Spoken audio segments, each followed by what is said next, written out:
Alright, what I've done today is I'm copying a design and a video from Paradox Designs. Pardon the wind. But there's sugar water in these, and we've got a bad problem with wasps and dirt daubers here. And I've seen several different videos online where they actually made these with the 2-liter bottles. You just cut the top off and then flip it over, put sugar water down in there, and that's, of course, I guess you want the sugar all mixed up in it, but that's what they draw to. They get down in here and they can't fly back up out of it because they can't fly straight up, and that's basically how they get trapped. And I've seen these bottles fill up quite fast. So I'm going to set them out in different places in the yard where I've seen those wasps and bees in concentrated areas, and see if we can't fill these bottles up kind of quick and get rid of them around here. Okay, I had to get the jack and put me a little 4-inch block under here so I could get my fat butt underneath this truck.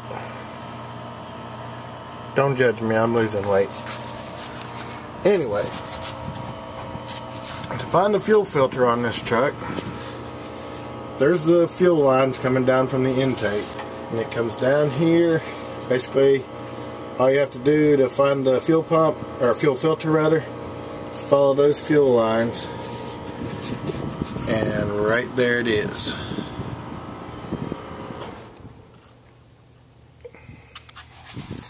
Anyway, this is a 17mm, actually it's a 7/8, I believe it is, and I believe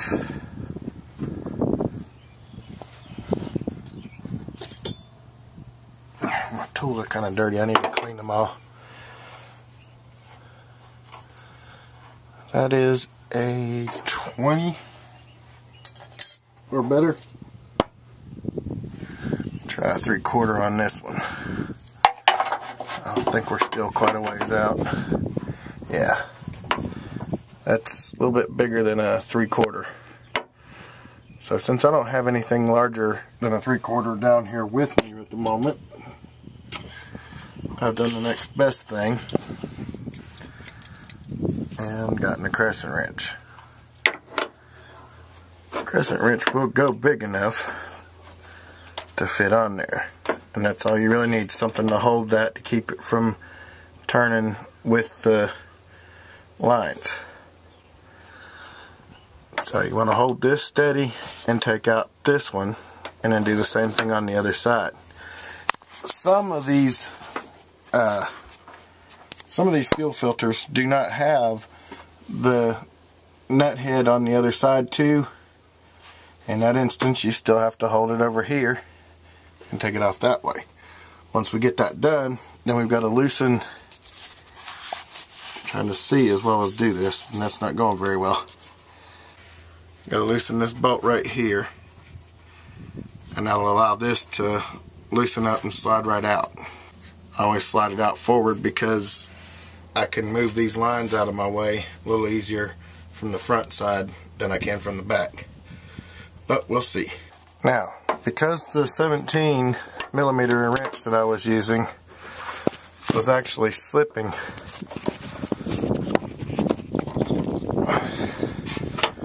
what I'm doing is using another crescent wrench. Because the last thing you want this to do is slip on the corners of that nut, or the head of this thing, and strip it out. Because at that point, the only way you're getting them off is with vice grips, and then you got to replace the line. Okay, now then, put this on here.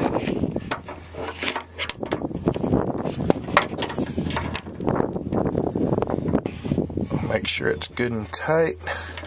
And it is, it's not going on there very easy.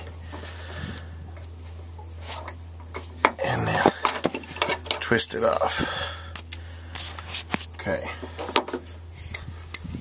And since the other side's loose, you should be able to just twist this side pretty easy. Yep.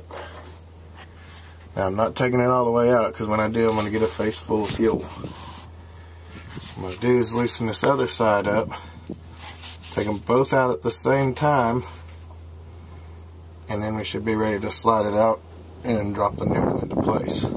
Okay, now as you can see, they both got fuel leaking from them. No sooner than I said that, on the other side it started leaking. So what I'm going to do is just twist them off out of here, and then we'll slide it out. Now, as you can see, it's bleeding off the gas pressure that was on the lines. I'm going to go ahead and let it do that, and make sure and clean up afterwards, otherwise you're liable to have a fire underneath your vehicle. Or at least where it was sitting at the very least.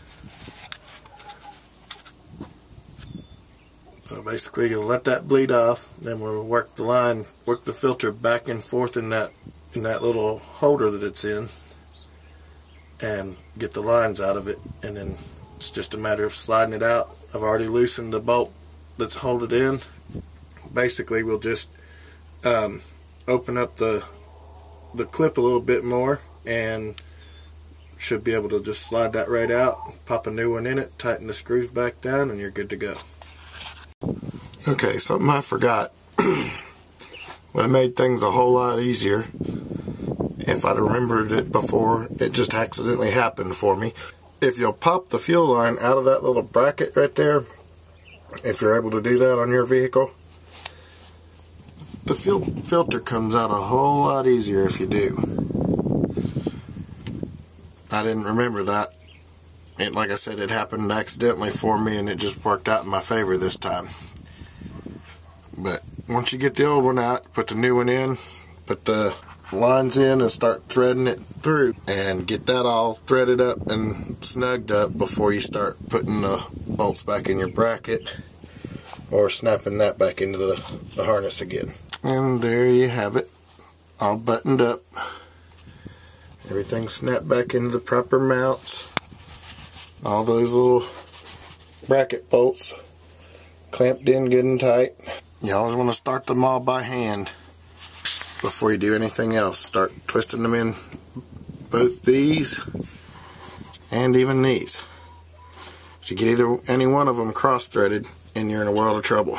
Not so much with these, more so with these. I just find it a good practice to start everything by hand. Now let's go see if that was the problem and if this bad boy's going to start. There's all kind of dirt and sludge came rolling out of this thing. I always check it just to see. A little clump of blackness right there. Might be surprised what I find coming out of this thing. Now this is the side that goes towards the motor, so it should be plenty clean. Anything that comes off of it will probably come out of this little ridge right here. But I had gummed up, clumpy crap coming out that end, which isn't supposed to. That's the end of the fuel filter coming from the gas tank. And as you can see, it's not exactly the cleanest. Full of all kinds of junk. I don't know where the gas was coming from for that one, but I can tell you one thing, it wasn't premium. It wasn't even good grade. So here goes.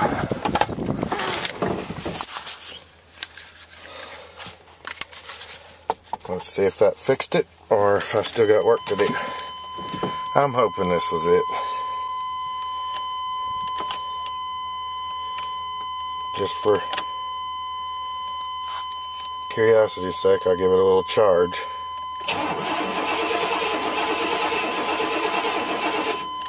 Of course, the lines were emptied and all the pressure was relieved, so gotta crank it up a few times.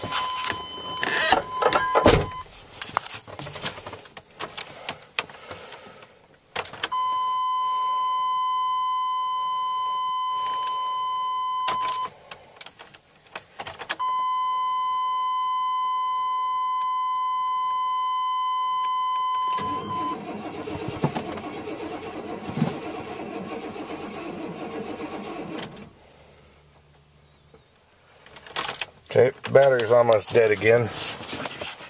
Okay, after a few tries, the battery died. But the truck did turn over a little bit.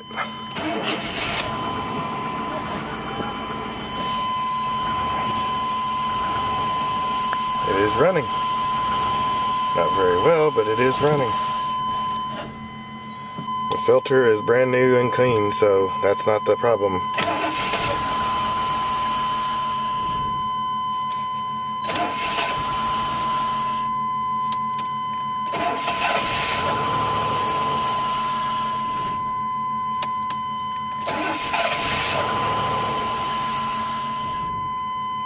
See, I'm not touching the pedal or anything else while I'm doing this. I've got my foot folded up over here on the door. So all this is it pumping itself back up, which basically tells me that while it is getting fuel to the injectors, it's not getting enough. It's not leaking around the filter. I got that all sealed back up good and tight again.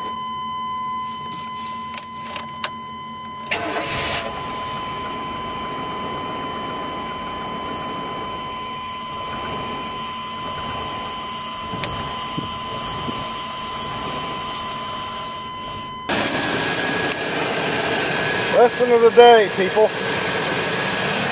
If you don't have your intake mounted on the vehicle properly, it will not run or stay running, especially if it's a 96 or newer Chevrolet.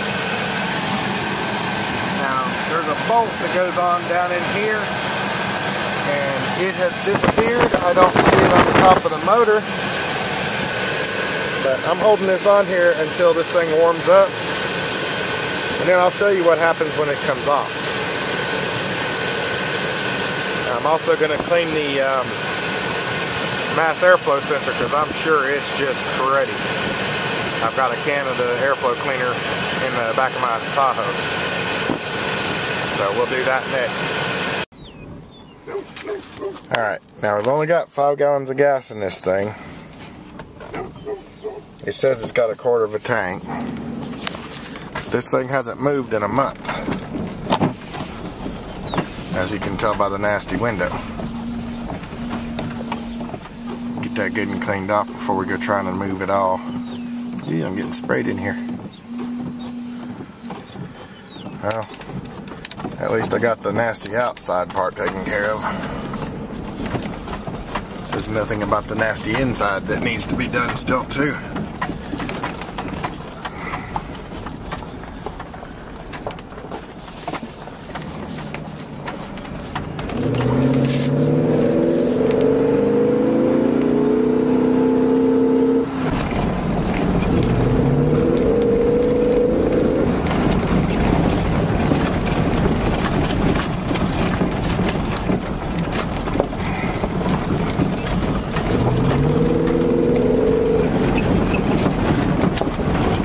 This thing's pretty beat up. Like I said, 277,000 miles. Well, technically 278,000 miles. Yeah, he's already got that van up for sale. The one that we were working on before. I don't know exactly where he's at. He may have gotten all the stuff he can do for now done.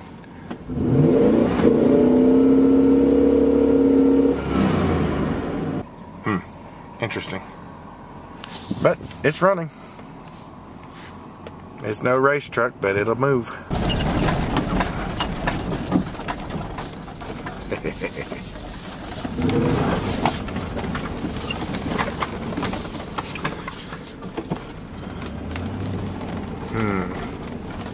Something going on. Something strange.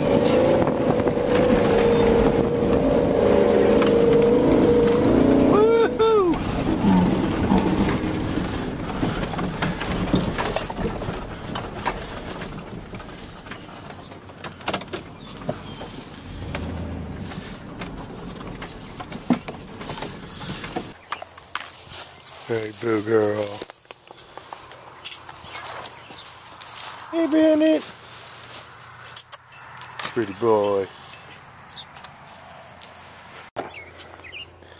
Now that's a little bit more of a along the lines of the scene that you're used to seeing. Mama's truck, Daddy's truck, Ashley's truck. Now,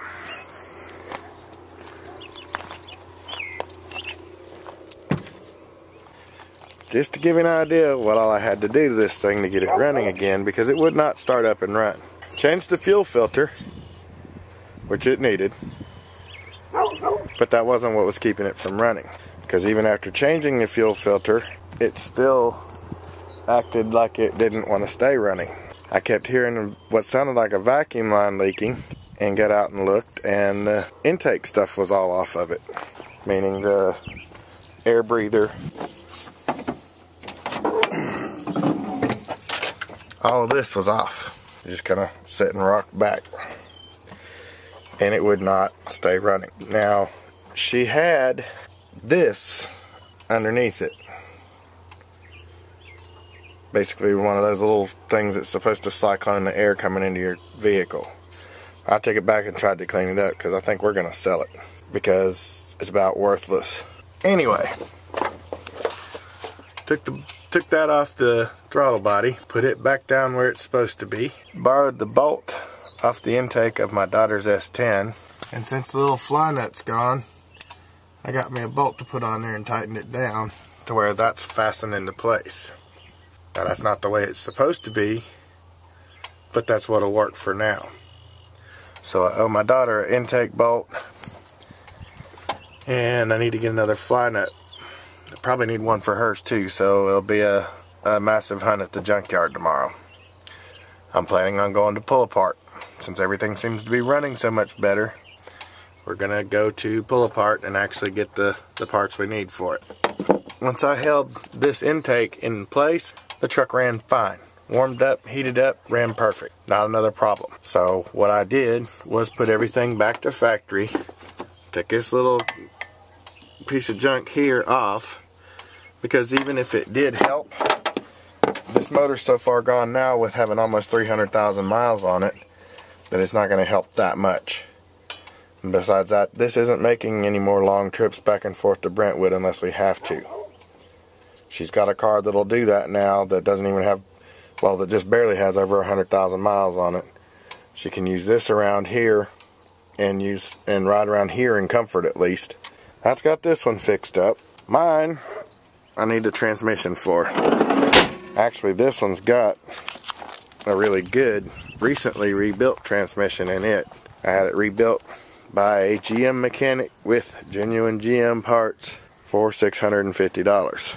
I had to take it out and put it back in, but he did the rest. $650 versus $2,000. I'll do it all day long. Haven't had a chance to get started on this one yet today, like I wanted to, because I've been trying to figure out what was wrong with that one.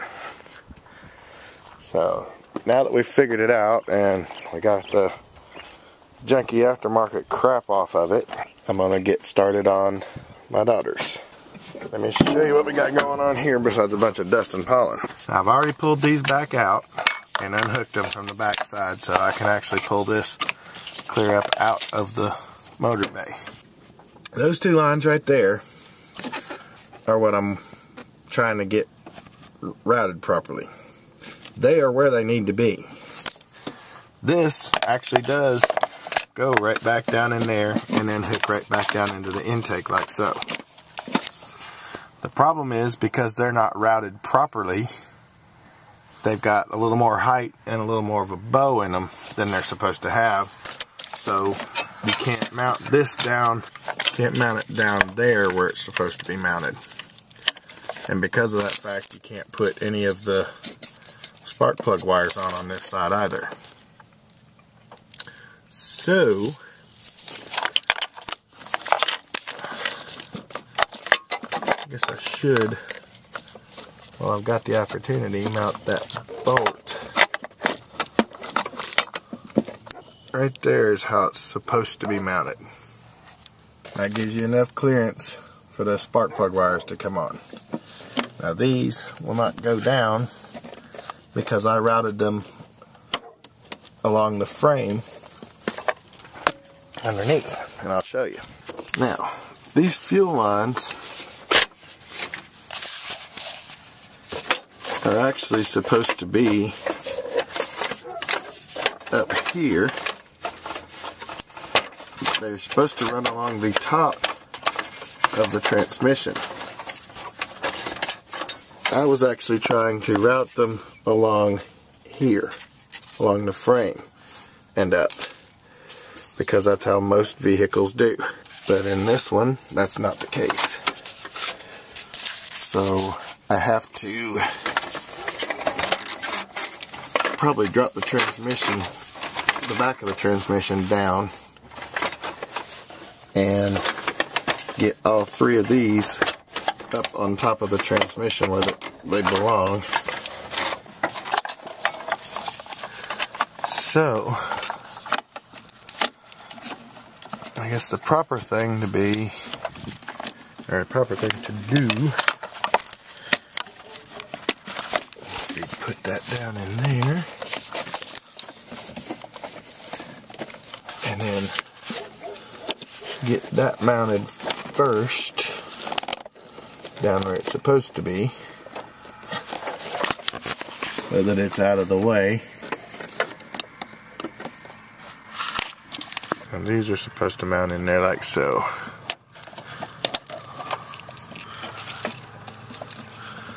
Now to find the bolt that'll go down on that. Right there. Well, down there.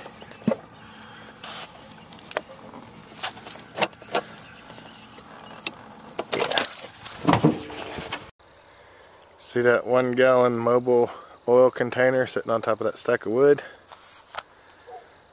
There's not a whole one in it. I'm fixing to change that. Starting with my dad's 6mm Remington. Yeah. There's the business end. And this thing is as true as the day is long. I'm going to shoot right on the... There's a little green emblem on the side of it. On the left side. And I'm going to go right through the top corner. Top right corner of the emblem on the left side.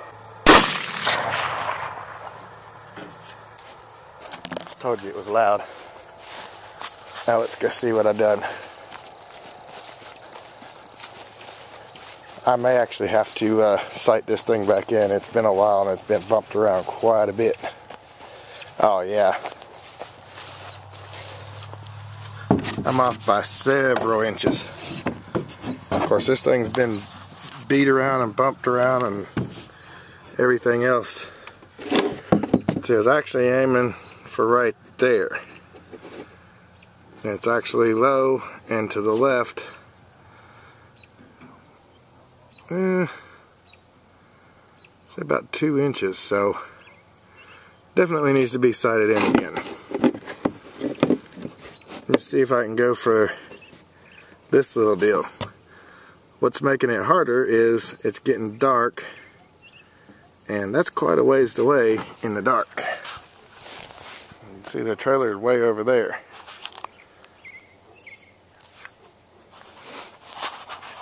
So we'll give it one more shot here. I mean, I at least hit in the green, that's something.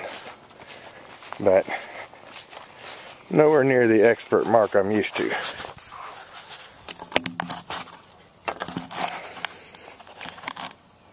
Okay. We zoom this thing in. Actually, I'll tell you what, this will make it a little more interesting.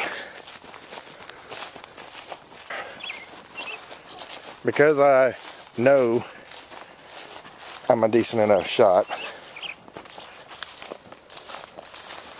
I'm going to put my camera right here in front of the jug and zoom it in. Yeah.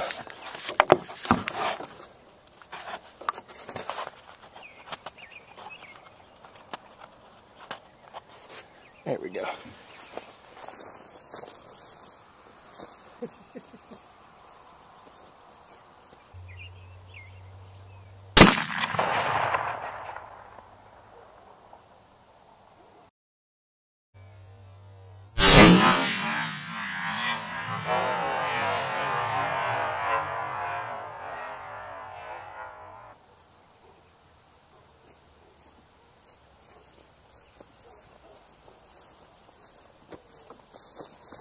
Dang.